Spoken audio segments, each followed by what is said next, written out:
ఇక హైదరాబాద్ కు తాగునీరు అందించేందుకు ఫేజ్ 2 ఫేజ్ 3 ద్వారా గోదావరి జలాలు తెస్తాంది రేవంత్ సర్కారు.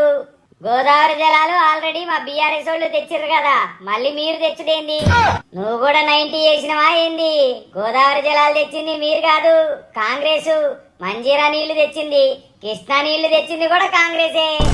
సరే సరే, ఇంతకీ మళ్ళెందుకు తెత్తుర్రో గాముచ్చట చెప్పు. 2030 నాటికి హైదరాబాద్ అవసరాలకు తగ్గట్టుగా 20 టీఎంసీల నీటిని తెత్తుర్రు. అందులో 2.5 టీఎంసీల నీటితో మూసీని ప్రక్షాళన చేస్తారట. ఇక మూసీ ప్రక్షాళన అంటే మా బీఆర్ఎస్ వాళ్ళు చేసినట్టే చేస్తారా ఏంది? ఏమి బీఆర్ఎస్ వాళ్ళు చెప్తారు కానీ చెయ్యరు. రేవంత్ సర్కార్ అట్లా కాదు, చెప్పిందంటే చేసి చూపిస్తది.